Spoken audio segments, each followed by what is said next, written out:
All right, what's up, everybody? Good afternoon. We've got one more edge rusher video to get into today. We're now into the second round of prospects. Still some really good guys here, but definitely starting to lose the blue chip edge. So let's dig around here. Let's take a look at what we got. And tomorrow we're gonna get more into edge players. It's not stopping anytime soon. It's gonna go on for a couple of days total. All right, so we're going to lead off with Nic Scourton of the Texas A&M Aggies, 21 years old. Um, Pretty small, but not critically small. Like his size is okay. 33-inch arms are okay. 257 pounds works. He is a little bit on the shorter side, which could be a good thing. Big boards, we got some seconds, we got some thirds, we got one first actually, or two. Aggregate puts him in the early seconds, so he is hovering around that area where he could theoretically be a day one pick.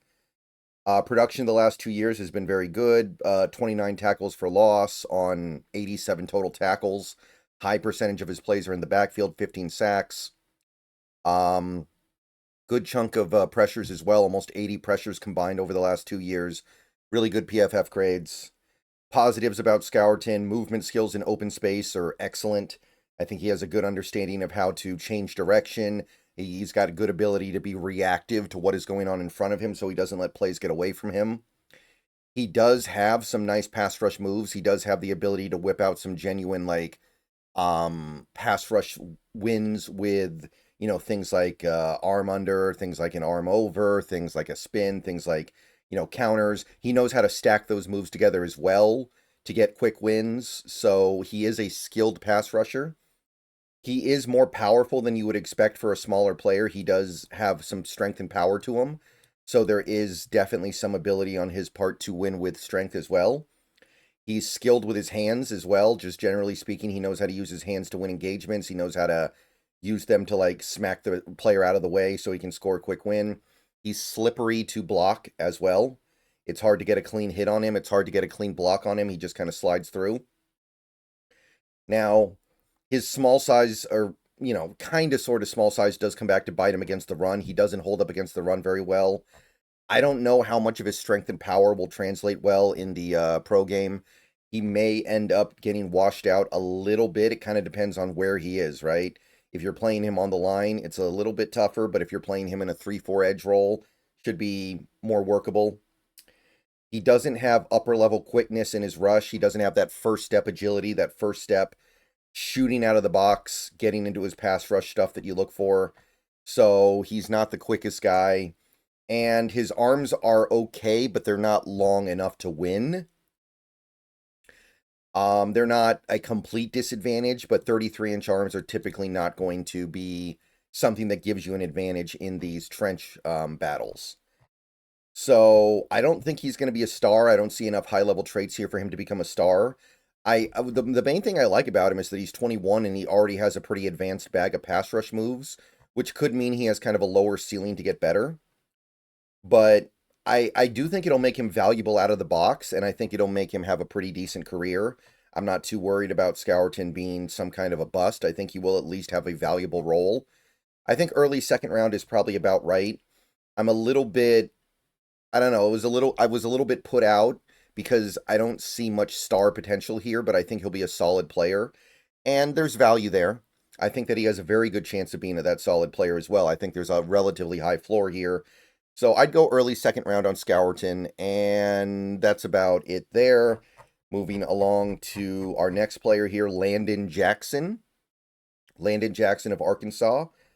22, little bit of a bigger guy. He's very tall, 6'6", and 264, which is not heavy by edge standards, but it would certainly be heavy for an outside linebacker in a 3-4. And the fact that he's so tall kind of indicates one direction he may need to take his career. Arm length is okay, workable. Testing numbers were good, although they're actually quite stand out for a player of his size. 4.68 40 is really good for a guy his size. The 10-yard split's a little disappointing, but the explosion, the hit explosion out of his hips is remarkable. So this guy does have some really good upper level athletic traits. Big boards, mostly second round. ESPN has him in the third. Aggregate has him as a middle second round pick. And the production the last 2 years in college has been, I mean, good. It's almost 100 tackles, 24 for loss, 13 total sacks, pressures, not huge numbers, but they're good, right? We're not going to go crazy here, but we're talking about like what, just under 60 pressures. You've definitely seen players with more, but it's not bad. Really good PFF score last year. So he's got big power and strength. He's definitely one of those edge rushers that can really win with his power. He knows how to use his hands to get advantages as well. Skilled hand usage. Knows how to engage with linemen. Knows about hand placement.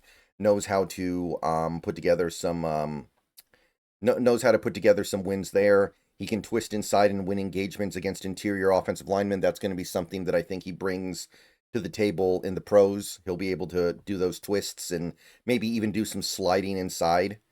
And hard to question his effort. He's always given effort out there. He's always really trying. Landon Jackson always pushing to get the wins. Now, he is a bigger guy, and with that comes a lack of bend. He doesn't really have the pass rusher bend that you're looking for.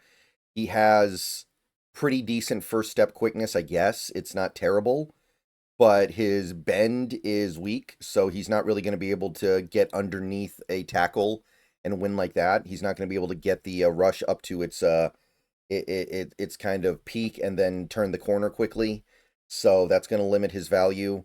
He ends up on the ground too often. It feels like he gets off balance and gets pushed to the ground too much, pancaked. He doesn't really have good change of direction skills. He doesn't really have reactive athleticism to keep up in space.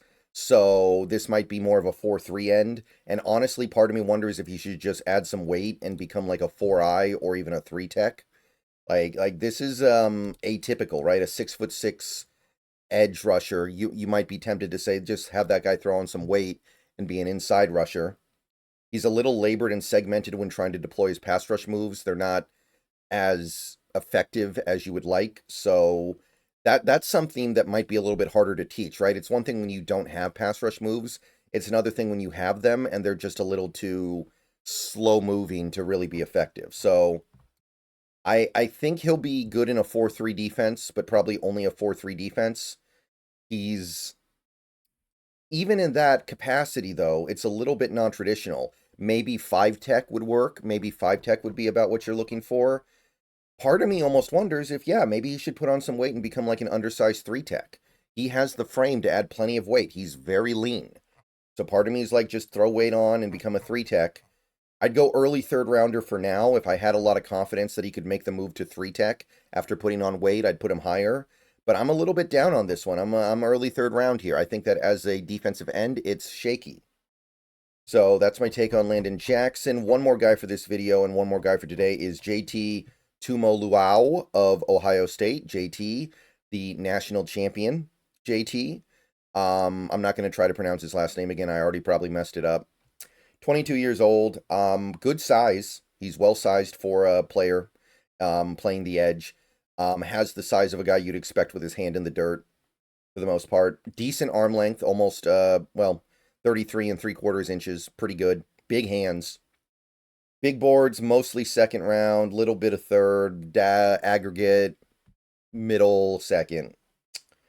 Really, really productive 2024. Definitely put him on the map in a big way. He was already on the map, let's be real here, but 12.5 sacks, 22 tackles for loss, 51 pressures on a defense that is pretty stacked and has a lot going for it. So it's not like he's the only guy on the team getting to the quarterback. He's got to compete with guys. Really good PFF grade as well. The previous year he was good too. Not as good, but good. He does have a handful of tricks in his pass rush bag. He does have some moves he can deploy. He does already have some like the counter spin move. He does have some things he can do with his hands that are good. He works through blockers with a good use of length. He knows how to stack and shed. He can work through traffic by just stacking and shedding over and over again. So he's got a good understanding of how to deploy that part of his game. He's got pretty good power. He's got pretty good anchor. He's able to kind of really hold his ground against the run. I do think there are improvements to be made there. I'll talk about that in a second here, but I do think he's powerful.